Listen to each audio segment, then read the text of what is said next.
இதை எதிர்ப்பதற்கு துணிச்சல் உள்ள ஒரே சட்டமன்றம் தமிழ்நாடு சட்டமன்றம் முதலமைச்சர் மு.க. ஸ்டாலின் தான். கட்சியில் இருக்கக்கூடிய மாவட்ட செயலாளர்கள் பலரும் எங்களுக்கு இந்த விஷயத்தை பத்தி எதுவும் தெரியாது, நாங்க எதுக்கு இதை பத்தி போராடணும், சாரி எனக்கு தெரியாது, தம்பித்துறை மற்றும் சி.வி. சண்முகம் என்ன பண்ணுவாங்க, 12 மணிக்கு முன்னாடி கொண்டு வரணுமா? அப்ப கிளம்பிடுவாங்க. அப்படித்தான் பேசினாரு ஜெயக்குமார் சார். எங்க இருக்கிறாருன்னே தெரியல. ஏதாவது மெயின் ரோட்டு பல இடங்கள்ல இஸ்லாமியர்கள் என்று குறிப்பிடப்பட்டிருக்கக்கூடிய இடத்துல எல்லாம் முஸ்லிம்ன்ற வார்த்தையவே நீக்கி இருக்கிறாங்களாம். இது இப்போ இஸ்லாமிய சட்ட நிபுணர் எதுக்கு? நம்மளுக்கு தான் இந்தியாவுக்கு ஒரே ஒரு அரசியலமைப்பு சட்டம் தானே, அதனால இஸ்லாமிய சட்ட நிபுணர் தேவையில்லைன்னு நீக்கிட்டாங்க. என்னடா நீங்க முஸ்லீமை மாறி இப்ப என்ன கண்டீங்க? இப்ப நான் உங்களை பேண்டவுக்கு சொல்லுவேன், இங்கதானே வந்து நிற்கும்.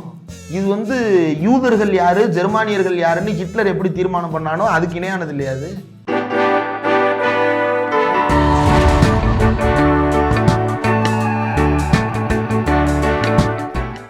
நேற்று நள்ளிரவு வரை கிட்டத்தட்ட 2-3 மணி வரைக்கும் பார்லிமெண்ட் செஷன் நடந்திருக்கு. வக்ஃபு மசோதா பார்லிமெண்ட் செஷனா நடந்துச்சு? கலாச்சாரம் தெரியல. எதிர்கட்சி உறுப்பினர்கள் பூரா அவ்வளவு பேசி இருக்கிறாங்க. நீண்ட பெரிய விவாதம் நடத்தப்பட்டு இறுதியாக 288 பேர் என்னமோ ஆதரவு தெரிவித்திருக்கிறார்கள் அப்படின்னு சொல்லி வக்ஃபு மசோதா திருத்தத்தை ஒருமனதாக ஏற்றுக்கொண்டோம். மக்களவையில் மாநிலங்களவையில் பெண்டிங் கொண்டு வந்துட்டாங்க. 230 சொச்சம் எதிர்ப்பு அப்படிங்கிறது பதிவாகி இருக்கு. ஒரு சட்டத்திருத்தம் கொண்டு வர்றாங்க, ஒரு புதுசாக ஒன்று கொண்டு வர்றாங்கன்னா கிட்டத்தட்ட 230 பேருக்கு மேலே எதிர்ப்பு தெரிவிக்கிறாங்க அப்படின்னாலே அது இன்னும் விவாதத்துக்கு உட்படுத்தப்பட வேண்டியது தான். அதாவது வெற்றி பெறுவதற்கு ஒரு நம்பர் தான், அந்த ஒரு நம்பர் வித்தியாசமாக இருக்குது அப்படின்னா அவ்வளோ பெரிய எதிர்ப்பு அங்கே இருக்குது அப்படிங்கிறது பொருள் கொள்ளப்பட வேண்டிய ஒன்று. அதுவும் இந்தியாங்கிற ஒரு பன்மைத்துவத்திற்கு அடையாளமான ஒரு தேசத்தில் இவ்வளவு மாற்று கருத்துக்கள் இருக்குது அப்படின்னா அந்த விஷயத்தை தொடக்கூடாது, அந்த விஷயத்தை வேண்டாம் அப்படின்னு நினைக்கிறது தான் ஒரு நல்ல மனநிலை. நல்ல ஆட்சியாளர்களுக்கு அது ஒரு அழகு. இந்தியா முழுவதும் ஒருமனதாக ஏற்றுக்கொண்டார்கள்னு அங்கே டிக்ளேர் பண்ணுறாங்க. தமிழ்நாடு அரசு சட்டமன்றத்தில் கூடி அதற்கு எதிராக தீர்மானமும் நிறைவேற்றி இருக்கிறது. அப்போ இந்தியாவில் இல்லையா தமிழ்நாடு? நீங்கள் எப்படி நினைக்கிறீங்க தமிழ்நாட்டை? இப்போ தமிழ்நாடுங்கிற ஒரு மாநிலமே எதிர்ப்பு அப்படின்னு சொல்லும்போது இந்தியாங்கிற ஒரு நாடு இதை எப்படி ஏற்றுக்கிருச்சு, அது ஒருமனதாக ஏற்றுக்கொண்டதுன்னு எப்படி சொன்னீங்க அப்படிங்கிற பல கேள்விகளோடு அது நிற்கிது. ரொம்ப பெரிய சோகம் அது. இந்தியாவினுடைய வரலாற்று பக்கங்களை இனி எப்படியெல்லாம் எழுதப் போகிறார்கள் அப்படிங்கிறது நினச்சி பார்க்கவே கிதக்குன்னு இருக்கு. ஒவ்வொரு அந்த காப்பியை படிக்கும்போது அவ்வளவு எரிச்சலாகவும் அவ்வளவு கோபமாகவும் இருக்குது. இஸ்லாமிய சகோதரர்களோடு இந்த முறை கூட நிற்க வேண்டிய பொறுப்பும் கடமையும் நம்ம இருக்குது. முழு அதிகாரமும் கையில் வைத்து கொண்டிருக்கக்கூடிய ஒரு சர்வாதிகார கும்பல் தாங்கள் நினைத்தால் என்ன வேணுமானாலும் செய்யலாம்னு இந்த வேலையை செஞ்சுருக்கிறாங்க. இந்த நேரத்தில் இஸ்லாமியர்களுடைய கரங்களை பற்றி நாங்கள் கூட இருக்கோம் பாய், கவலைப்படாதீங்க அப்படின்னு சொல்ல வேண்டிய பொறுப்பும் கடமையும் இருக்கிறது. அதை இந்தியாவிலேயே தமிழ்நாடு செய்து கொண்டிருக்கிறது. இந்தியா முழுக்க இருக்கக்கூடிய முஸ்லீம்களுக்கு தமிழ்நாடு முதலமைச்சர் நான் இருக்கிறேன் அப்படின்ற நம்பிக்கையை இன்றைக்கு சட்டமன்றத்தில் கொடுத்துருக்கிறார். இன்றைக்கி சட்டமன்றத்தில் நடந்த நிகழ்வு ரொம்ப முக்கியமானது. பேரவைத் தலைவர் ஒப்புதலோட திரும்ப பெறு வக்ஃபு திருத்த மசோதாவை திரும்ப பெறுன்னு முழக்கம் போட்டிருக்கிறார்கள். இதற்கு முன்பு கடைசியாக தமிழ்நாடு சட்டப்பேரவை இப்படி முழங்கியது ஒரே ஒருக்க தான், வரலாற்றிலேயே ஒரே ஒருக்க தான். 1967 பேரறிஞர் அண்ணா ஆட்சி பொறுப்பேற்றதற்கு பிறகு தமிழ்நாடு பெயர் மாற்ற தீர்மானத்தை முன்வழிந்த போது பேரவைத் தலைவரின் அனுமதியோடு நான் தமிழ்நாடு என்று சொல்ல உறுப்பினர்கள் அனைவரும் என்னோடு சேர்ந்து ஒழிக்க வேண்டும் என்று சொல்லி தமிழ்நாட்டுக்காக தமிழ்நாடு என்று பெயர் வைப்பதற்காக முழங்கிய பேரவை இன்றைக்கு இஸ்லாமியர்களுடைய உரிமைகளை பாதுகாப்பதற்காக, இந்தியா முழுவதும் இருக்கக்கூடிய இஸ்லாமியர்களுடைய உரிமையை பாதுகாப்பதற்காக திரும்ப பெறு வக்ஃபு மசோதாவை திரும்ப பெறு அப்படின்னு முழக்கமிட்டிருக்கிறது. ஒரு வரலாற்று சிறப்பு மிக்க எதிர்ப்பை பதிவு செய்திருக்கிறது தமிழ்நாடு சட்டப்பேரவை. எப்பவும் சிறப்பு வாய்ந்த நிகழ்வுகளுக்கு இப்படி முழக்கம் போடுவது அப்படின்றது வரலாற்றில் ரொம்ப ரசிக்கப்படும். ஆனால் இந்தியாவின் கருப்பு பக்கங்களை இந்த சட்டமன்றத்தில் பதிவு செய்ய வேண்டிய ஒரு சூழ்நிலைக்கு இந்த கொடுங்கோல் பாசிச அரசு நம்மை தள்ளி இருக்கிறது அப்படின்றது எவ்வளவு மோசமான ஒரு சூழலில் நாம் வாழப்போகிறோம் அப்படின்றத தான் கொண்டு வந்து சேர்க்கிறது. சட்டமன்றத்திற்கு வெளியேவும் திமுகவினுடைய எம்எல்ஏக்கள் பத்திரிகையாளர்கள் மத்தியிலையும் அங்கே நின்று கொண்டிருந்தும் எல்லாரும் ஒன்றா நின்று முழக்கங்களை எழுப்பி கோஷங்கள் எழுப்பிக்கிட்டே இருந்தாங்க. வந்திருந்த சட்டமன்ற உறுப்பினர்கள் எல்லோருக்கும் கருப்பு பேட்ச் கொடுத்து தங்களுடைய எதிர்ப்பை பதிவு செய்யணும்னு சொன்னாங்க. அதை அண்ணாவின் பெயரால் திராவிடத்தின் பெயரால் கட்சி வைத்திருக்கக்கூடிய அண்ணா திராவிட முன்னேற்ற கழகம் அந்த பேட்சை கூட வாங்கி தன்னுடைய எதிர்ப்பை பதிவு செய்யணும் அப்படிங்கிறதுக்கு விரும்பலை. அவங்க வேற பேட்ச். என்ன பேட்ச்? அந்த ஐபிஎஸ் பேட்ச், அப்புறம் அமித்ஷா பேட்ச், அப்படி அந்த பேட்ச் அப்படி அதையும் செஞ்சுட்டு சட்டமன்றத்தில் வந்து நாங்களும் இந்த மசோதாவுக்கு தமிழ்நாடு கொண்டு வந்திருக்க தீர்மானத்துக்கு ஆதரவுன்னு சொல்லிட்டு வெளியில் வந்து இது கண் துடைப்பு, இது நாடகம் அப்படின்னு பேசிக்கிட்டு இருக்கிறாங்க. சிறுபான்மையினர்கள் தமிழ்நாட்டில் பார்த்து கொண்டு தான் இருக்கிறார்கள்.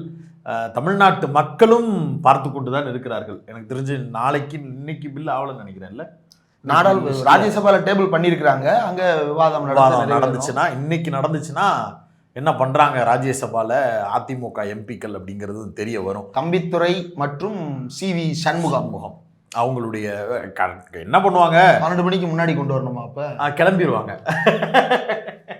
காலையிலன்னா 12 மணிக்கு முன்னாடி. நம்ம ஊர்ல தான் 12 மணி, டெல்லியில டைமிங் தெரியல. ஈவினிங்கா இருந்தா 10 மணிக்கு முன்னாடியே கிளம்பணும். இப்போ இன்னைக்கு மாதிரி விவாதங்கள்லாம் நடந்துச்சுன்னா கருத்து கேட்பு வாக்கெடுப்பப்ப இருக்க மாட்டாங்க.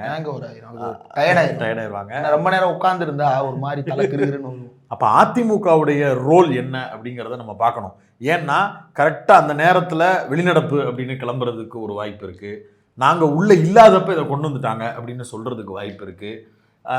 சரி போனா போகுது 2 தானே போட்டு போயிடுவோம் அப்படின்னு எதிர்ப்பாகவே போட்டாலும் பாஜகவுக்கு ஆதரவாக போடுறதுக்கும் வாய்ப்பு இருக்கு. தம்பித்துறை ஊடகங்கள்ல இருந்து தப்பிக்கிறதுக்காக வேற கார்ல மாறி அமித்ஷா வீட்டுக்குள்ள போய் பதுங்குவதற்கும் வாய்ப்பு இருக்கிறது. இதெல்லாம் என்ன செய்யறாங்க அப்படிங்கறத வந்து நம்ம CV சண்முகம் ரோசக்காரராச்சே, பிஜேபினா அவருக்கு பிடிக்காதே, பிஜேபியால தான் தோத்து போனோம்னு பேசினவரு இப்ப இந்த மசோதாவுக்கு அங்க என்ன பண்ண போறாரு? தம்பித்துறை வேற லைனு. சரி, அவரு எடப்பாடியின் டெல்லி முகம். சரி, அமித்ஷாவுடன் பேரம் பேசுகின்ற முகம். சரி, அவர் தான் துண்டு போட்டு கைப்பிடிக்கிறது. சரி, CV சண்முகம் அமித்ஷாவை பார்க்க எப்போ போனார்? எடப்பாடி இப்போதான் போனார்ல. யாரு கூட போனா? அவர் போவாருங்க, இருந்தாலும் அவருக்கு பிடிக்காதுங்க. மாட்டிக்கிட்டியா சண்முகம் சார்? நீங்களா? பிடிக்காதுங்க. அவர் ரொம்ப அப்படித்தான் பேசினாரு ஜெயக்குமார் சார். எங்க இருக்கிறாருன்னே தெரியல, சைலண்டா இருக்கிறாரு. நம்ம முன்னாள் அமைச்சர் ஜெயக்குமார் சார் ஏதாவது மெயின் ரோட்டு எங்க போனாருன்னு தெரியல. அவரும் பாவம். அப்ப எதிர்ப்பு அப்படிங்கிறத வந்து சுருக்கிட்டாங்க. அது ஒரு பக்கம். பட் இந்த மசோதா விஷயத்துல திமுகவினுடைய முயற்சிகள் அப்படிங்கிறது உண்மையிலேயே ரொம்ப பாராட்ட பாருங்க. இது வந்து PRS அப்படின்ற ஒரு தளம் இருக்கு. அது வந்து நாடாளுமன்ற ஆவணங்கள் எல்லாம் அதுல பதிவேற்றுவாங்க ஒரு சிலர். இப்ப இது வந்து கடைசியா அந்த வக்ஃபு அமெண்ட்மெண்ட் பில் குறித்து ஜாயிண்ட் பார்லிமெண்டரி கமிட்டி கொடுத்த அந்த ரிப்போர்ட் வந்து அதுல வந்து பிப்ரவரி மாதம் நாடாளுமன்றத்தில் சமர்ப்பிக்கப்பட்டதாக அந்த அறிக்கை அதில் அப்லோட் ஆகிருக்குது. இப்போ இதில் பார்த்தீங்க அப்படின்னா இந்த இடத்துல புள்ளி வச்சு முடியுது. பொதுவாக பேராகிராஃபுக்கு வந்து கேப் விடுறது அப்படின்னா இந்த இடத்துல தானே பேராகிராஃப் ஆரம்பிக்கணும், இங்கே ஆரம்பிக்குது. அப்போ இது முதல் எழுத்தா இருந்தால் இது கேப்ஸில் ஆரம்பிக்கணும். ஏன் ஸ்மால்ல இருக்கு? முன்னாடி ஏதோ நடுவில் என்னன்னா ஒயிட்னரை போட்டு அழிச்சு தான் ஏத்துறது. இங்கே ஒரு ஒயிட்னரு, பின்பக்கம் பாருங்க, இங்கே ஒரு ஒயிட்னரு. இது திமுக எம்பிக்கள் கொடுத்த திருத்தத்தை நாடாளுமன்றம் பதிவு செய்த விதம். இதை பூராத்தையும் ரிமூவ் பண்ணிட்டு இவங்க சேர்த்துக்கிறாங்க. இந்த லட்சணத்துல தான் ஜனநாயகத்தை வாழ வைக்கிறாங்க. 10 மணி நேரம் விவாதம் நடத்தினோம். 10 மணி நேரம் வந்து என்ன நடந்தது நாடாளுமன்றத்தில் அப்படின்னா, எதிர்கட்சி உறுப்பினர்கள் தோல் உரித்து தொங்க விட்டு இருக்கிறார்கள். மல்லிகார்ஜுன கார்கே மேல அவதூறை அள்ளி வீசி இருக்கிறார்கள். அவர் வந்து வக்ஃபு சொத்துக்களை பூரா திருடுறாராம். மல்லிகார்ஜுன அப்படின்னு அவர் என்ன சொல்றாரு? நீ நிரூபிச்சு காட்டு, நான் ராஜினாமா பண்றேன்றாரு. அது தெரியாது. தமிழ்நாட்டில் அறிவாலயமே வக்ஃபு சொத்துல தான் இருக்குன்ட்டாங்க. கொஞ்ச நாளைக்கு முன்னாடி பஞ்சமி நிலத்துல இருக்குன்னாங்க, இப்ப வக்ஃபு நிலத்துல இருக்குன்னா என்னெல்லாம் நடத்தணுமோ எல்லாத்தையும் எழுதணும். எதுக்கு? திமுக எதுக்கு ஆதரிக்குது? இஸ்லாமியர்களுக்கு எதுக்கு ஆதரவு தெரிவிக்கிறாங்க? இஸ்லாமியர்களோட ஏன் நிற்கிற? அப்போ நான் இதெல்லாம் உன் மேலே இருக்கக்கூடிய குற்றச்சாட்டாக வைப்பேன் அப்படின்னு சொல்லி அவதூறுகளை பூராத்தையும் குற்றச்சாட்டுங்கிற பேரில் வைக்கிறதும், அதை மூத்த பத்திரிகையாளர்கள்ங்கிற பேரில் இருக்கக்கூடிய நபர்கள் அப்படி இருக்கலாம் என்பது உண்மை இல்லைன்னா நீங்கள் நிரூபிச்சு காட்டுங்களேன் அப்படின்னு. ஒரு பிணம் கிடக்கிறது அப்படின்னா அதுல உயிர் இல்லை, நீங்க நிரூபிங்க. எது அந்த பணமே எந்திரிச்சு சொல்லணுமா? இல்ல, பணத்தை எரிச்சதுக்கு அப்புறம் தான் நாங்க இதை சொல்லுவோம். நல்லா இருக்கு பத்திரிகையாளர். அங்க எரிக்கப்பட்டது அந்த பிணம் தான் என்பது உங்களுக்கு எப்படி தெரியும்? தினுசா உருண்டு கொண்டிருக்கிறார்கள். ஆமா. இப்போ திமுக வந்து தன்னுடைய எதிர்ப்பை தமிழ்நாடு அரசாக இருந்து தீர்மானம் மூலமாக நிறைவேற்றி ஒருமனதாக அதை ஏற்றுக்கொள்ள வைத்தது அப்படின்னு ஒண்ணுன்னா, நீதிமன்றத்திற்கு செல்லுவது அப்படிங்கிறது இன்னொரு முக்கியமான ஒரு செயல். ஆமா. நீதிமன்றத்துக்கு எடுத்துட்டு போறதன் மூலமா சொல்லப்படக்கூடிய இன்னும் பல செய்திகள் அதுல இருக்கு. அரசாங்கமா இருக்கும்போது தீர்மானம் நிறைவேற்றுவது அப்படிங்கிறது ஒண்ணுன்னா, இந்த தீர்மானத்தை தாண்டி ஒரு பொலிட்டிக்கல் பார்ட்டியா அஸ் அ பார்ட்டி திமுக நீதிமன்றத்தின் வாசல்ல நாங்க நிக்கிறோம், இது குறித்து விவாதிக்கப்படணும், இது வந்து முறைப்படி தான் நடத்தப்பட்டிருக்கா அப்படிங்கிற பல சந்தேகங்களை பல ஆய்வுகளை இதில் மேற்கொள்ளுங்க, விவாதங்களை எடுத்து வைப்போம் அப்படின்னு கோர்ட்டை நாடுறாங்க. இது கவர்மெண்ட் போனாலும் பார்ட்டியாக திமுக அதை ஃபைட் பண்ணுவாங்க அப்படிங்கிறது வந்து ஒரு பெரிய மெசேஜ். திமுகவினுடைய வழக்கறிஞர் அணி குறித்து சொல்ல வேண்டிய அவசியம் இல்லை. அவர்களுடைய போராட்டம், அவர்களுடைய நீதிமன்ற வாத பிரதிவாதங்களை தொடர்ச்சியாக ஃபாலோ பண்ணக்கூடிய எனக்கு தெரிஞ்சு கோர்ட்ல ஃபைல் பண்ண வேண்டிய அஃபிடவிட்டை வந்து நம்ம எம்எம் அப்துல்லா அவர்களும் ஆராசா அவர்களும் வந்து நாடாளுமன்றத்திலே ஃபைல் பண்ணியிருக்காங்க. கிட்டத்தட்ட இதுவே அஃபிடவிட் மாதிரி தான் இருக்கு. இதுலயே ஏற்றுக்கொள்ள முடியலன்னு அவன் நினைச்ச பதில் தெரியாதது எல்லாத்தையும் ஒயிட்னர் போட்டாங்க. ஆனா நீதிமன்றத்தில் அப்படி போட முடியாது. இப்ப அவங்களே பல வழக்குகளை தான் மேற்கோள் காட்டியிருக்கிறாங்க. இப்ப நம்ம ஊர்ல ஒரு வழக்கம் இருக்கு, ஒரு மரம் இருக்கும், அந்த மரத்துல வந்து யாரோ ஒருத்தர் வந்து சாமி இருக்கிறதா நம்பி வேண்டி இருப்பாரு.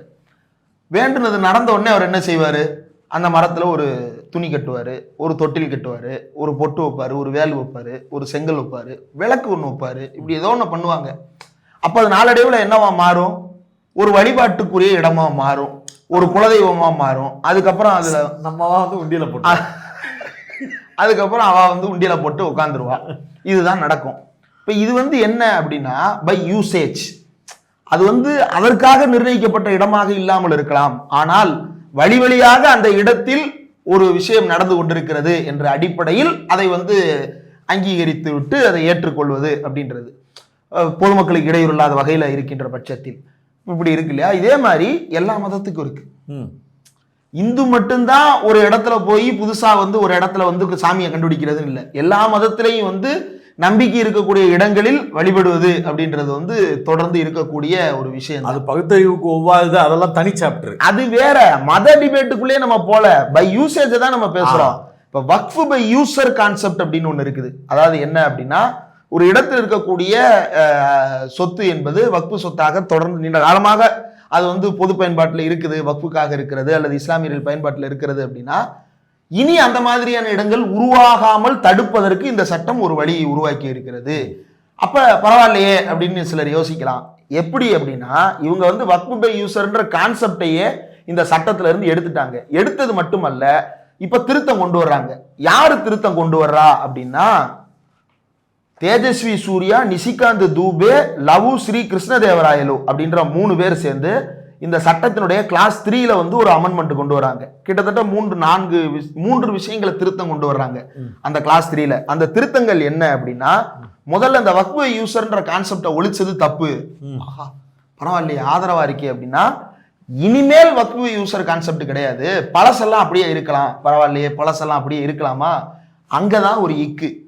அது ஒருவேளை கவர்மெண்ட் ப்ராப்பர்ட்டி அப்படின்னு யாராவது கருதுனாங்கன்னா அதை டிஸ்பியூட் ப்ராப்பர்ட்டி ஆக்கிடுவோம், வக்ஃப்ல இருந்து வெளியேற்றிடுவோம். அந்த யாராவது யாரா இருப்பா, நான் தான்டா வருவன்டா அப்படின்னு பிரகாஷ்ராஜுகள் வருவார்கள். பிரகாஷ்ராஜா அந்த காமெடியில வருவாங்க. ஏங்க மயில் வாகனம் சொல்லுங்க, பிரகாஷ்ராஜ் வேற. மயில் வாகனங்கள் பிரகாஷ்ராஜ் வரமாட்டாரு, மயில் வாகனங்கள் வருவார்கள். மயில் வாகனம் வந்து இந்த இடத்த கோர ஆரம்பிச்சிட்டாரு அப்படின்னா இப்ப யாரு முடிவெடுக்கணும்? இப்போ ஒரு இடத்துல பிரச்சனை. ஆமா, நான் என்ன சொல்றேன், இதை வக்ஃபு, இது வந்து மசூதிப்பா ரொம்ப காலமா இங்கதான் இருக்கு, இது வக்ஃபு பை யூசர், இதுல இருக்கிறது இப்ப என்ன பிரச்சனை அப்படின்னு நம்ம கேட்கிறோம். இதை நீதிமன்றம் அங்கீகரிக்குதா அப்படின்னா நீதிமன்றம் அங்கீகரித்திருக்கிறது. எதுல அப்படின்னா, பாபரி மஸ்ஜித் ராம் ஜன்மபூமி ஜட்ஜ்மெண்ட் 2020. எது? பாபர் மசூதி இடிக்கப்பட்ட வழக்கிலேயே லா recognises worship offered at a mosque since a long time to be presumed to have been so dedicated, and even in the absence of dedication is a waqf by user. அதாவது அந்த இடத்தில் வழிபாடு நடக்கிறது நடக்கவில்லை என்பதை தாண்டி அந்த நம்பிக்கைக்கு உட்பட்டு நீண்ட காலமாக அது இருக்கிறது என்றால் அதை வக்ஃபு பை யூசராக கருதலாம். the same is a matter of evidence and inference of the court அப்படின்னு நீதிமன்றம் எந்த வழக்குலையும் இல்ல, ராம ஜன்ம பூமி வழக்குல அந்த இதை குறிப்பிடுறாங்க. அப்ப அதை வந்து இவன் ரிமூவ் பண்றான். இப்ப நாளைக்கு வந்து ஒரு கலெக்டர்கிட்ட வந்து என்ன பிரச்சனை வரும், இது வந்து வக்ஃப் பை யூசர் அப்படின்னு சொல்லிட்டு நம்ம சொல்றோம். இன்னொருத்தர் என்ன சொல்லுவாரு, இல்ல இது கவர்மெண்ட் நிலம். கவர்மெண்ட் நிலம்னு யார் சொல்லுவா, கலெக்டரோ தாசில்தாரோ சொல்லுவாரு. அப்ப யார் முடிவெடுக்கணும் அந்த இடத்துல, கவர்மெண்ட், கோர்ட் முடிவெடுக்கணும், இல்ல அரசு முடிவெடுக்கணும். கலெக்டரே முடிவெடுத்துடலாம். இதுல வந்து கலெக்டரே அந்த முடிவை எடுக்கக்கூடிய the bill empowers the collector to determine the ownership of the property. யார் ஓனர்ன்றத collector முடிவெடுப்பாரு. and then submit a report to the state government. அதுக்கப்புறம் ஸ்டேட் கவர்மெண்ட்டுக்கு அவர் வந்து ரிப்போர்ட் கொடுத்தா போதும். ஏன்னா இப்ப திமுக கவர்மெண்ட் மாதிரி ஒரு கவர்மெண்ட் இருக்கு, அந்த கவர்மெண்ட் இந்த மாதிரியான ஒரு விஷயம் வருது அப்படின்னா எப்படிப்பா இப்படி முடிவெடுக்கலாம், நீதிமன்றத்தில் அந்த வழக்கை தொடுங்க அல்லது வந்து ஆய்வுக்கு உட்படுத்துங்கன்னு சொல்லும். இப்ப கலெக்டரா இருந்தாருன்னா என்ன பண்ணுவாரு, அவருக்கு யார் ஓட்டு போட்டா தேர்ந்தெடுக்கிறோம், அவர் இஷ்டத்துக்கு எப்பா இது கவர்மெண்ட் லேண்டுன்னு சொல்லி எழுதி விடுப்பா, நம்மளுக்கு என்னப்பா பிரச்சனை, அந்த காலத்துல தரிசனமா இருந்ததுக்கு ஏதோ ஒரு சான்று இருக்கலாமலா போயிடும் அப்படின்னு சொல்லிட்டு அத்திப்பட்டியை காணாமாக்கிற மாதிரி அங்கிருந்து மசூதியை காணாமாக்கிறது. அப்படியே மொத்தமா எழுதி கொடுத்துட்டு கலெக்டருக்கு அவரோட பிரதான பிரச்சனை என்னவா இருக்கும், இதுல இருந்து ரிலீவ் ஆகணும், பிரச்சனை எது சிக்கல் இல்லை கவர்மெண்ட் போட்டு விடு, நான் ஒதுங்கிக்கிறேன். இன்னொன்னு கலெக்டர் யாரு, அந்த கலெக்டர் பூரா இன்னைக்கு என்னவா இருக்கிறான் அப்படின்றது தானே. இப்ப இதுலயே வந்து அபராஜிதா சாரங்கி அப்படின்னு ஒருத்தர் இந்த ஜேபிசில இருந்தாரு. இந்த அபராஜிதா சாரங்கி யாரு, இதுக்கு முன்னாடி ஐஏஎஸ் ஆபீசரா இருந்தவங்க இப்ப பிஜேபியில போய் சேர்ந்து இருக்கிறாங்க. பிரிட்ஜ் லால் அப்படின்னு ஒருத்தர் இருக்கிறாரு.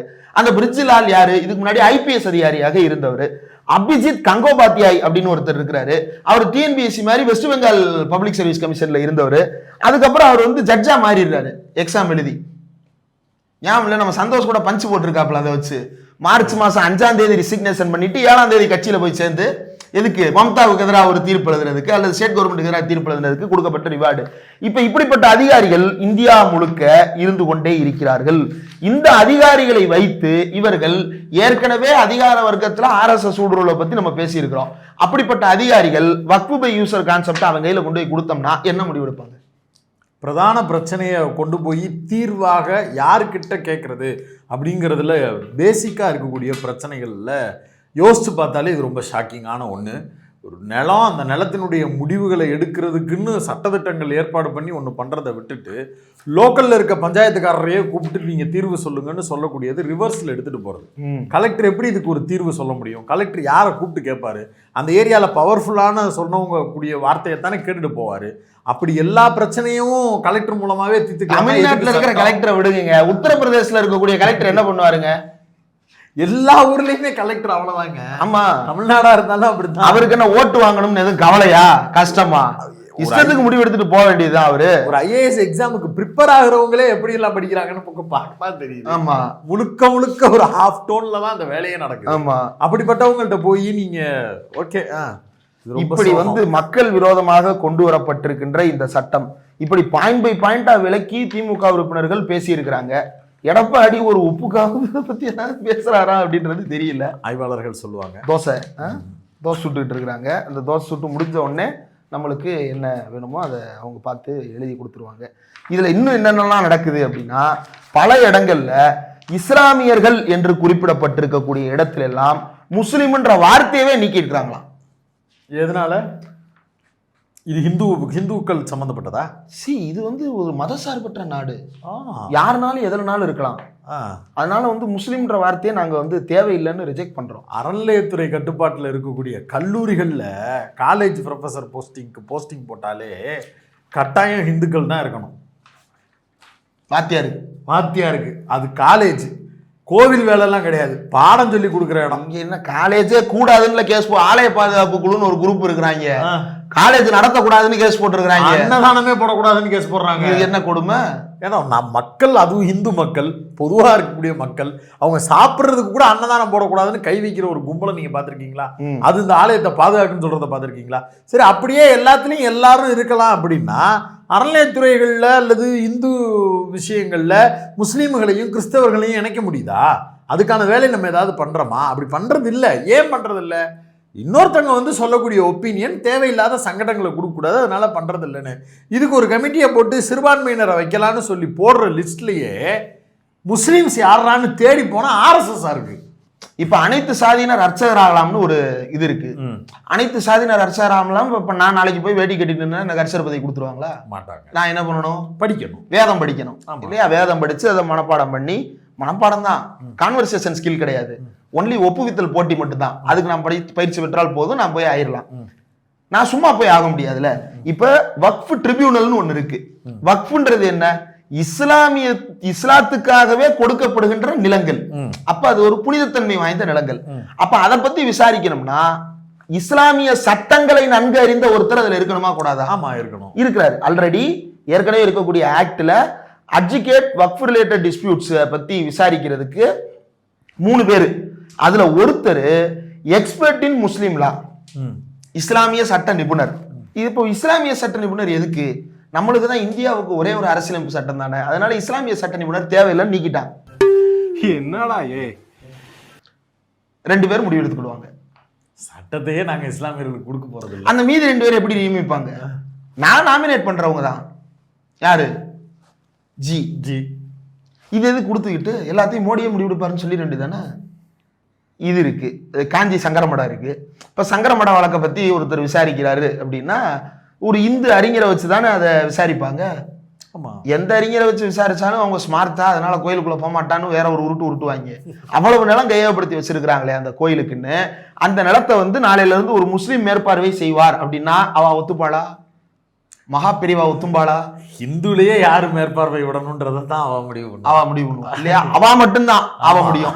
அதுல இந்துல வரக்கூடாது. இந்து எங்க அங்க ஸ்மார்ட்டா மட்டும்தான் வந்து பாயிண்டிஃபாவே வர முடியும். ஆனா இங்க மட்டும் யார் வேணாலும் வரலாம், யாருனாலும் வரலாம். ஜி பார்த்து முடிவு பண்ணி. ஏன் யாருனாலும் வரலாம் சொல்றாரு கிரண் ரிஜிஜு. இது மதசார்பற்ற நாடு. ஆடேங்க என்னென்ன வார்த்தையெல்லாம் சொல்றாங்க பாரு, என்னென்ன சொல்றான் பாருங்க அப்படின்ற மாதிரி. அம்பானி பிராய்லர் கோழியை காப்பாற்ற வந்த மாதிரிதான். இப்படி ஒரு கோரமான ஒரு சட்டம். இப்ப இது பரவாயில்ல. ஹைலைட் என்ன அப்படின்னா, இந்த பில்லின் படி அமெண்ட்மெண்ட் கொடுத்ததின்படி என்ன பண்ணியிருக்கிறாங்க அப்படின்னா, ஒரு கோயிலுக்கு நிலம் கொடுக்கணும் அப்படின்னா யாருனாலும் நிலம் கொடுக்கலாம் இல்லையா? அன்னதானம் பண்றதுக்கு இந்த ஆளா தான் இருக்கணும்னு அவசியம் இல்லைல்ல. அந்த மாதிரி வக்ஃபுக்கும் யாருனாலும் நிலம் கொடுக்கலாம். அதை இப்ப என்னவா மாத்துறாங்க அப்படின்னா, இதுக்கு முன்னாடி முஸ்லீமா இருக்கணும், 5 வருஷம் முஸ்லீமா இருக்கணும். எப்படி இருக்க முடியும்? வச்சு அளவிடுறாங்க. Showing and demonstrating.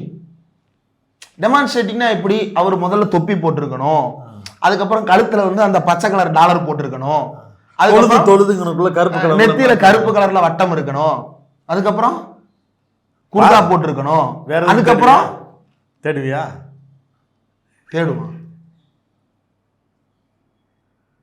அவனுடைய நோக்கம் இஸ்லாமியர்களை வந்து நிர்மூலமாக்குறது தானே. அப்ப புதிதாக யாரோ ஒருத்தர் இஸ்லாத்துக்கு மாறுறாரு அல்லது நிலம் கொடுக்கணும்னு நினைக்கிறாருன்னா அவர் வந்து 5 வருஷம் காத்திருக்கணும் இஸ்லாத்துக்கு மாறினதுக்கு அப்புறம் அங்க போனோடனே என்ன கேட்பாரு அதிகாரி? எதுக்கு இப்படி ஒரு சூழ்நிலையில நீங்க ஏன் முஸ்லீமா மாறுறீங்க? நீங்க மாட்டுக்கு இருக்கலாம்ல, உங்களுக்கு இப்ப என்ன பிரச்சனை? நீங்க முஸ்லீமா மாறி இப்ப என்ன கண்டீங்க? இப்ப நான் உங்களை பேண்டவுக்கு சொல்லுவேன், இங்கதானே வந்து நிற்கும். இது வந்து யூதர்கள் யாரு ஜெர்மானியர்கள் யாருன்னு ஹிட்லர் எப்படி தீர்மானம் பண்ணானோ அதுக்கு இணையானது இல்லையா? அது இந்த அமெண்ட்மெண்ட்டை கொண்டு வந்த 3 பேர்ல ஒருத்தர் தெலுங்கு தேசம் கட்சியை சேர்ந்தவர். நாளைக்கு செக்குலர் வேஷம்லாம் போட்டு ஓட்டு கேட்டு வருவாங்களே. ஜி நாயுடு ஜி வருவார், சந்திர பாபு காரு. ஷாக்கிங். அதுல இருக்க அந்த இஸ்லாமிய அமைப்பு பேர் ஒண்ணு போட்டிருந்தாங்களே. ஆமா அந்த ரூட்டை தேடி போனா அது ஆர்எஸ்எஸ்ல போய் நிக்குது. குலாம் அலி அவர் கொடுத்த தீர்மானத்தை ஏத்துக்கிட்டாங்க. கிளாஸ் 35ல அவர் கொடுத்த அமெண்ட்மெண்ட்டை ஏத்துக்கிட்டாங்க. யாருங்க அவர்? அந்த குலாம் அலி அப்படின்னு எடுத்து பார்த்தோம்னா பரவாயில்ல, ஒரு இஸ்லாமியர் சொன்னதை கேட்டிருக்காங்களே. ராஜ்யசபா மெம்பர். ராஜ்யசபா மெம்பர்னா அப்ப அறிவாளியா இருப்பாங்களா அப்படின்லாம் நினைச்சிடாதீங்க. ராஜ்யசபாக்கு நாமினேட் பண்ணுவாங்க. சிவி சண்முகம் மாதிரி. சிவி சண்முகம் வந்து எலெக்டட். அவர் வந்து சட்டமன்ற உறுப்பினர்கள் ஓட்டு போட்டு தேர்ந்தெடுக்கப்பட்டவர். இளையராஜா எப்படி போனாரு, சச்சின் டெண்டுல்கர் எப்படி போனாரு, அந்த மாதிரி இவரை வந்து தேர்ந்தெடுக்கிறாங்க. எதுக்கு? சிறந்த சமூக செயற்பாட்டுக்காக. குலாம் அலி கட்டானா அவர் பேரு. என்ன சமூக சேவை செஞ்சாரு? என்ன சமூக சேவை செஞ்சாருன்னா, ஆர்எஸ்எஸ் முஸ்லீம் அமைப்பை ஜம்மு காஷ்மீர்ல வச்சு நடத்திக்கிட்டு இருந்தாரு. முஸ்லீம் ராஷ்டிரிய மஞ்ச். வேலூர் இப்ராஹிம் சார் நீங்களா? இப்படி வேலூர் இப்ராஹிம் ஒருத்தரை வச்சுக்கிட்டு பாத்தீங்களா எங்கள்கிட்ட ஒரு முஸ்லீம் இருக்கிறாரு அப்படின்ட்டு வராங்க. இவ்வளவு கொடூரமான வேலை திட்டத்தை ரொம்ப தெளிவா சிறுக சிறுக சிறுக சிறுக செஞ்சு மொத்தமா கொண்டு வந்து நிறுத்தி வச்சிருக்கிறாங்க. ரம்ஜான் கொண்டாடி அந்த கொண்டாட்ட மனநிலை இஸ்லாமியர்களுக்கு முடிவதற்குள்ளாகவே இவ்வளவு பெரிய பனிஷ்மெண்ட்டை இவ்வளோ பெரிய ஒடுக்குமுறையை அந்த மக்கள் மீது செலுத்தி இருக்கிறார்கள். இதுல இதை எதிர்ப்பதற்கு துணிச்சல் உள்ள ஒரே சட்டமன்றம் தமிழ்நாடு சட்டமன்றம் முதலமைச்சர் மு.க. ஸ்டாலின் தான். சட்டமன்றத்தில் ஆட்சி இருக்குது, அது பண்ணுறது அப்படிங்கிறது ஒன்றுனாலும் பார்ட்டியாக அது தன்னுடைய வேலைகளில் அதற்காக துணை நிற்பதற்காக எடுத்திருக்கக்கூடிய முன்னெடுப்புகள்ங்கிறது கூடுதல் முக்கியத்துவம் பெறுகிறது. ஆமாம், இந்த வக்ஃபு மசோதாவுக்கு நாங்களும் எதிராக இருக்கிறோம் அப்படின்னு சொல்லி மான்கராத்தே ஃபைட்டு போடுறதுக்குனாலும் தாவேக்கா வெளியில் வருவது அப்படின்னு பேசுறது இருக்குல்ல, அது ரொம்ப முக்கியத்துவம் வாய்ந்தது. இப்போ தாவேக்காவுடைய அஃபிஷியல் அனௌன்ஸ்மெண்ட்டு எங்கேயுமே வெளியில் வரவே இல்லை. நாங்கள் நாளைக்கு வக்ஃபு வாரியத்திற்கு எதிராக போறாங்க. இன்னைக்கு இப்போ கொஞ்ச நேரம் முன்னாடி அறக்கழகம் தவந்தோழர் என்கிட்ட பேட்டி கேட்டிருந்தாரு. நான் பேசிட்டு இருக்கேன், நடிகர் தரப்புல இருந்து ஒன்றும் காணும் அப்படிங்கும்போது இல்லை தோழர் இப்போ போராட்டத்துக்கு வந்துகிட்டு இருக்கிறாங்க அப்படி அப்படின்னு எனக்கு பேஜ்ல போய் பார்க்குறேன், எதுவும் காணும். தாவேக்கா அஃபிஷியலாக அந்த செய்தியை வெளியிடல. அவர்கள் தரப்புல இருந்து யார் ஒருவரும் பத்திரிகையாளர் சந்திப்போ அல்லது பத்திரிகையாளர்களுக்கு செய்தியோ அனுப்பி இது நாங்கள் இந்த மாதிரி அதிகாரப்பூர்வமாக ஒரு செய்தி அனுப்புகிறோம்னு சொல்லி அப்படி எதுவுமே வெளியிடவே இல்லை. மாறா புஷி ஆனந்த் மாவட்ட செயலாளர்களுக்கு ஒரு மெசேஜ் அனுப்புறாரு. என்னன்னு, நம்ம தமிழ்நாடு முழுக்க போராட்டம் அப்படின்றத அனுப்புறாரு. நம்மளுக்கு சோர்ஸ் இருக்கிறதுனால நம்மளுக்கு செய்தி வருது. மாவட்ட செயலாளருக்கு அனுப்பி பதாகையிலிருந்து எல்லா டிசைனில் என்னென்ன கேப்ஷன் வைக்கணும், என்னென்ன கோஷம் போடணும் அப்படிங்கிறத மேலே இருந்து சொல்லுவாங்க. அதுபடி நீங்கள் ஃபாலோ பண்ணிக்கிங்க அப்படிங்கிற செய்தி மட்டும் வருது. போன வாரம் போய் நோம்பு குத்தி குடிச்சிட்டு வந்தாங்க. ஆமாம், வெக்கமே இல்லாமல் செய்கிறானுங்களே தவிர களத்தில் போராட்டம். சரி ரைட்டு, நாளைக்கு எவ்வளோ பெரிய இஷ்யூ இது, நேஷனல் லெவலில் இது எவ்வளோ பெரிய பிரச்சனை. இந்த மசோதா இப்போ நிறைவேற்றி நள்ளிரவில் நிறைவேற்றப்பட்டிருக்கு, இவ்வளோ பெரிய எதிர்ப்பு இருக்குது அப்படின்னா விஜய் இந்த போராட்டத்தை முன்னெடுக்கணும்ல. ஆமாம், இப்போ திமுக தலைமையில் இப்படி ஒன்று நடக்குதுன்னா தீர்மானத்தை நிறைவேற்றுறதுலேருந்து அதற்கு உண்டான எல்லா வேலையும் சட்ட ரீதியாக எதிர்கொள்றது, கேஸ் போடுறதுக்கு ரெடி ஆயிட்டாங்கல்ல. இப்போ இந்நேரம் ரெடி பண்ணியிருப்பார் வில்சன், டிராஃப்ட் ரெடி பண்ணியிருப்பார். ஆமாம், அவர் ஒரு பக்கம் போறாங்கல்ல, இந்த பக்கம் போராடணும்னு நினைக்கிற விஜய் தானே வெளியில இஸ்லாமியர்களுக்கு ஆதரவாக நாங்கள் நிற்கிறோம், சிறுபான்மையினர்கள் நலனில் மிக மோசமான அயோக்கியத்தனமான வேலைகளை பாஜக ஒன்றிய அரசு செய்து கொண்டே இருக்கிறதுன்னு சொல்லி நின்று நான் சிறுபான்மையினர் காவலர் எனக்கு ஓட்டு போடுங்கன்னு கேட்குறேன்னா அதில் ஒரு லாஜிக் வரும். நீ என்ன பண்ணுறாங்க, வாட்ஸ்அப் மெசேஜை இப்போ மாவட்ட செயலாளர்களுக்கு அனுப்புகிறேன்ற பேரில் கட்சி இன்னும் அதிகாரப்பூர்வமாக அந்த செய்தி வெளியிடலை. ஏன் வெளியிடலை அப்படின்னு விசாரிக்கும் போது தான் செய்தி வருது. கட்சியில் இருக்கக்கூடிய மாவட்ட செயலாளர்கள் பலரும் எங்களுக்கு இந்த விஷயத்தை பற்றி எதுவும் தெரியாது, நாங்கள் எதுக்கு இதை பற்றி போராடணும், சாரி எனக்கு தெரியாது, பலரும்னா எல்லா மாவட்டத்துக்கும் போட்டாங்க. பல மாவட்ட செயலாளர்கள் இன்னும் ஒரு பேட்ச் மட்டும் போடாமல் இருக்கு. எதுக்குங்க போராடணும், என்ன மேட்டர்னு எனக்கு தெரியாதுங்கன்னா அவன் பூரா சொல்லிட்டான். இப்போ இது நடந்துச்சுன்னா, பிரம்மாண்டமாக நடந்துச்சுன்னா விஜய் பேரில் எழுதுங்கோ, ஓட்டேரி நெறி பேரில் எழுதுங்கோ அப்படின்னு எழுதலாம். அப்படி நடக்காமல் புஷ்ஷுன்னு போகுதுன்னு வைங்க, பல மாவட்டங்கள்ல இருந்து ஆட்களை திரட்டுறதுக்கு வழி இல்லை. மாவட்ட செயலாளர்கள் நீங்கள் தான் பண்ணணும்னு மேலே இருந்து சொல்லிட்டாங்க. கீழே இருக்கிறவங்க ஒவ்வொரு ஆளையும் கூட்டு வரணும்னா டீ செலவு, வண்டி செலவு, போக்குவரத்து செலவு எல்லாமே இருக்குது. இது எல்லாத்தையும் பண்ணுறது யார் பண்ணணும், மாவட்ட செயலாளர் பண்ணணுங்கிறான். மாவட்ட செயலாளருக்கு என்ன கிரைட்டீரியா, 8 லட்சம் கொடு 10 லட்சம் கொடுன்னு மாவட்ட செயலாளர் காசை போட்டு, நகர செயலாளருக்கே 15 லட்சம், ஆமாம் 30 லட்சம் 20 லட்சம்னு அங்கே லைன் போய்கிட்டு இருக்கு. இவ்வளவு காசும் கொடுத்துட்டு ஒவ்வொரு தடவையும் நிகழ்ச்சிக்கு நீ மேலே இருந்து மெசேஜை மட்டும் அனுப்புவ, பிட் நோட்டீஸ் அடிக்கிறதுல இருந்து பதாக வைக்கிறதுல இருந்து ஆள் திரட்டி பெட்ரோல் டீசல் போட்டு ஆளை கூட்டியாடுறது வரைக்கும் நான் செலவு பண்ணணுமா, அதனால முடியாதுன்னு கீழே இருந்து ஒரு 4 பேர் தகவல் அனுப்புறான். அதுல ஒருத்தர் தான் நம்மளுக்கு தகவல் அனுப்பி தலைவா இப்படி பண்ண சொல்றாங்க, இது தேவையில்லாத வேலை, எங்களுக்கு இது என்னன்னு கூட தெரியல, இது என்ன மேட்டர்னு கொஞ்சம் செய்தி அனுப்புங்க, நான் கொஞ்சம் படிச்சுக்கிறேன் அப்படின்னாப்புல. உங்களோட வீடியோ 2 அனுப்பிட்டு நியூஸ் சேனல்ஸில் வரக்கூடிய ஒரு டிபேட் எடுத்து அதையும் அனுப்பி விட்டுட்டு இதை படிச்சுக்கிங்க அப்படின்னு. தலைவா இது ரொம்ப சீரியஸான மேட்டராக இருக்க தலைவா அப்படின்னாப்புல.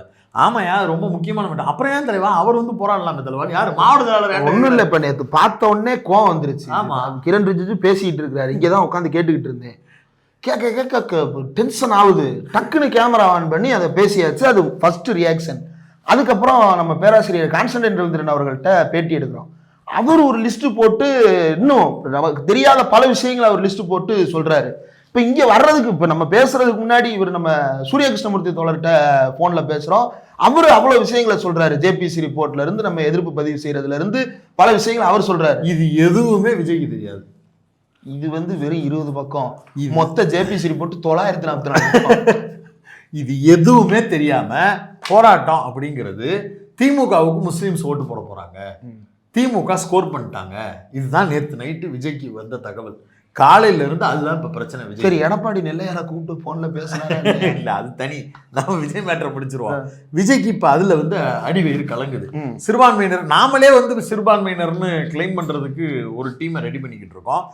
சிறுபான்மையினர் வாக்குகளை பிரிக்கிற அஜெண்டாவை சக்சஸ்ஃபுல்லா பண்றதுக்குன்னு எதுவுமே ஸ்டெப் எடுக்காம இருந்தா என்ன ஆகும் அப்படின்னு காலையில போனா ஸ்ட்ராட்டஜிஸ்டுகளுக்கு அடிச்சு ஒரு நிகழ்ச்சி ஏற்பாடு பண்ணுவோம் அப்படின்னு சொல்லி, நோன்பு கட்சி முடிஞ்சே இல்ல இந்த ஆர்ப்பாட்டத்தையே நிகழ்ச்சி தான் உங்களுக்கு, உடனே அதுக்கு அனௌன்ஸ்மெண்ட்டை கொடுங்கன்னு சொல்லி மாவட்ட செயலாளர்களுக்கு தகவல் கொடுத்து அபிஷியலா நடக்காதது மாதிரி ஆங்காங்கே தாவேகா தோழர்களே இதை நடத்துற போல தாவேகாவினுடைய அபிஷியல் சைட்ல இருந்து எந்த செய்தியும் வராம இந்த மான் கராத்தே வேலையை பார்த்துக்கிட்டு இருக்கிறானுங்க.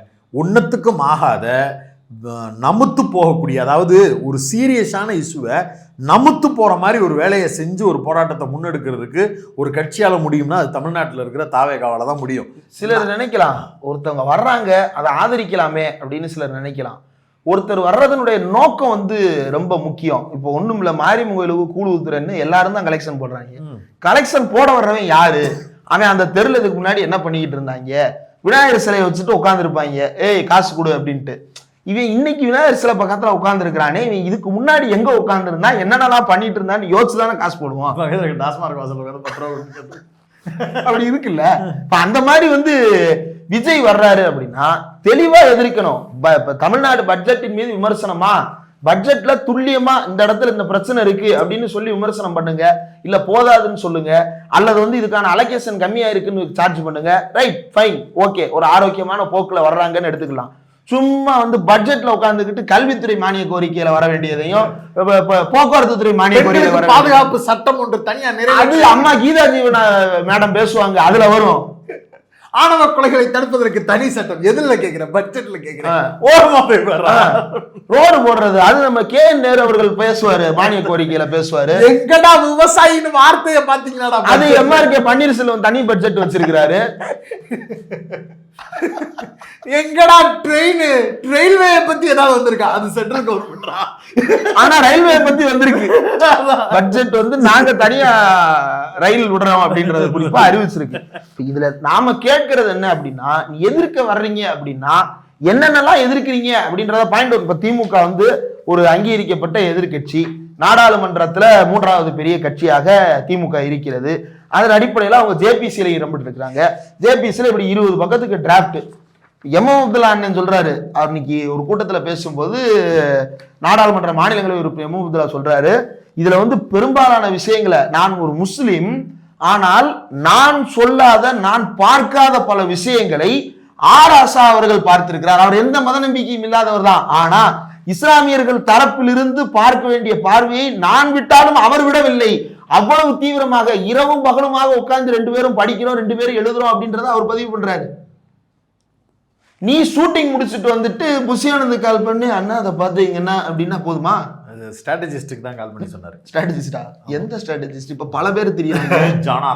ஜானாரா? அவங்க அந்த வேலையெல்லாம் பார்த்து இது இப்படி பண்ணலாம் அப்படின்னு சொல்லிட்டு சூ அப்படின்னு போட்டா போதும் முஸ்லீம்ஸ் ஓட்டு போடுவாங்க, சூ அப்படின்னு செஞ்சா போதும் கிறிஸ்டின்ஸ் ஓட்டு போடுவாங்க, சூ அப்படின்னு 2 பெண்களை வச்சு பேச வச்சா பெண்கள் ஓட்டு போடுவாங்க அப்படின்னு அவங்க சூப்பர் ஸ்டார் அந்தஸ்துல இருந்து யோசிச்சு அந்த கழிவறையில் கபால் என்று உதித்த யோசனை தான் இந்த நாளைய நடக்குவதாக பரப்ப விடப்பட்ட அந்த ஆர்ப்பாட்டம். அது வந்து அஃபிஷியலாக ஸ்ட்ரக்சர்டாக அவங்க அந்த நிகழ்ச்சியை நடத்தலை. மேம்போக்கா நம்ம வந்து இஸ்லாமியர்கள் ஓட்டு நம்மளுக்கு வேணும் அப்படிங்கிறதுக்கு ஒரு தூண்டில போடுவோம் அப்படிங்கிறதுக்காக ஒரு வேலையை செஞ்சு. இது ஒரு பொது புத்தியிலிருந்து பார்க்கும் பொழுது பரவாயில்ல, வக்ஃப் மசோதா தப்பு அதனால எதிர்க்கிறாங்க அப்படின்னாலும் மக்களை வழிநடத்த வேண்டிய பொறுப்பு அரசியல் கட்சிகளுக்கு இருக்கு. அண்ணா என்ன சொன்னாரு? மக்களிடம் செல், அவர்களிடம் இருப்பதை கற்றுக்கொள். ரொம்ப அண்ணா வரையெல்லாம் போகாதீங்க. 10 வருஷத்துக்கு முன்னாடி சீமான் என்ன பண்ணாரு? நாட்டில் எவ்வளோ பிரச்சனை நடந்தாலும் ஒரு இடத்துல மீட்டிங்கை போட்டு அந்த இடத்துல அவர் வந்து நின்று ஒரு 4 பேரை திட்டுறதுக்காக மேடை போடுவார்.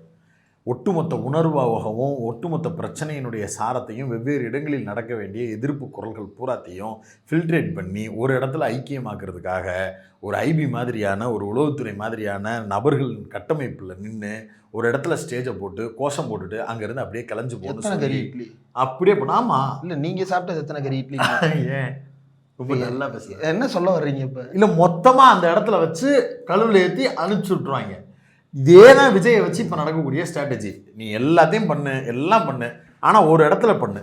ஒட்டுமொத்த அளவுல, நாட்டு அளவுல, தேசிய அளவுல இது ஒரு பெரிய பிரச்சனையா மாறக்கூடாது. ஆமா, மாநிலம் தொண்டர்களை நீங்க எஜுகேட் பண்ண வேண்டிய பொறுப்பு இருக்குல்ல. அதெல்லாம் தேவையில்லையே, அது என் நோக்கமும் இல்லையே.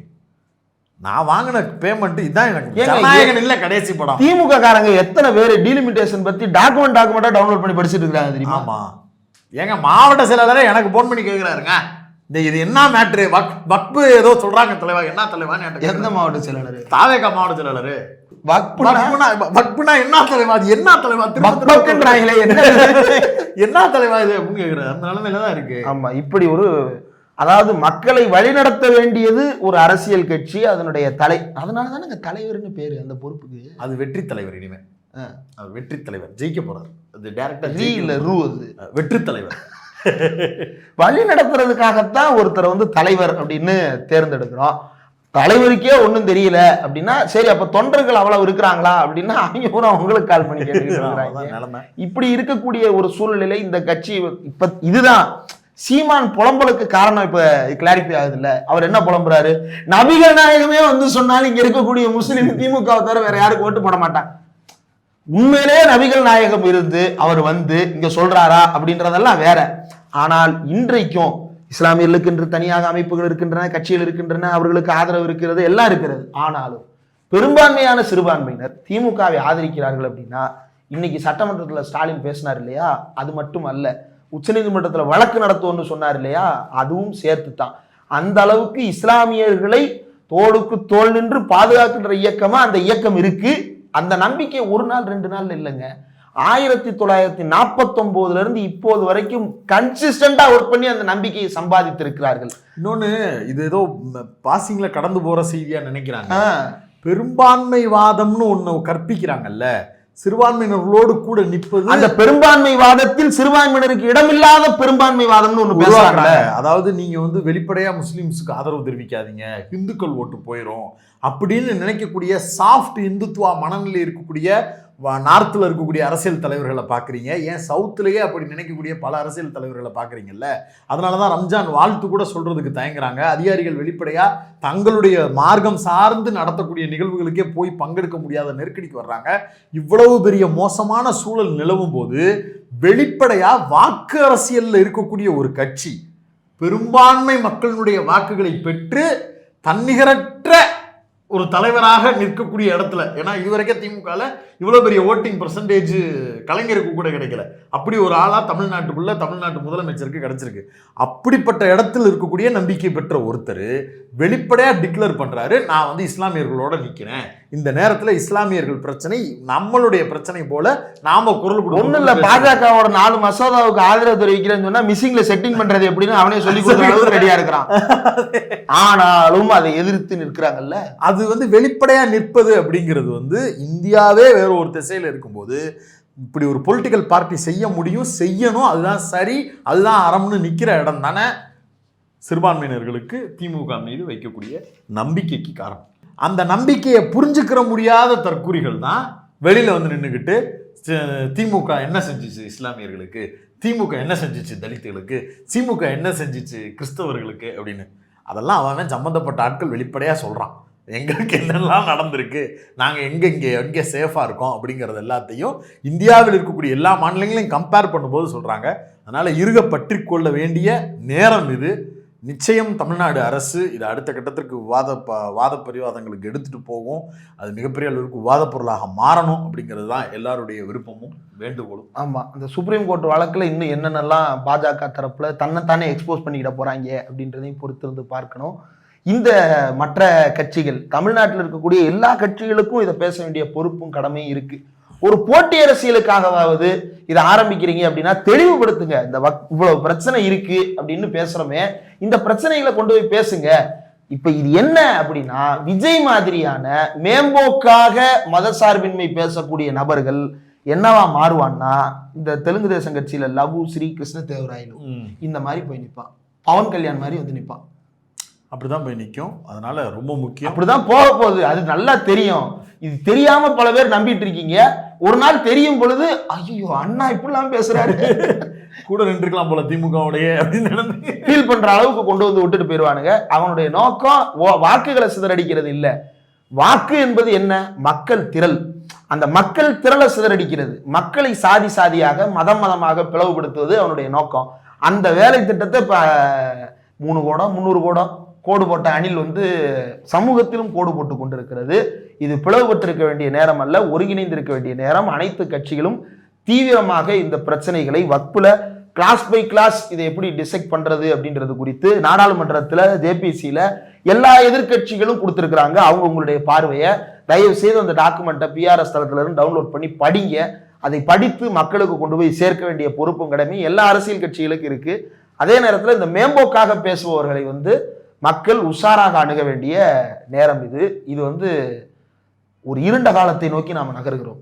இருண்ட காலத்தை நோக்கி நகரும் பொழுது நமக்கு தேவை வெளிச்சம். வெளிச்சம் எங்க இருக்கிறதோ அங்க ஒன்று சேர வேண்டியது கட்டாயம்.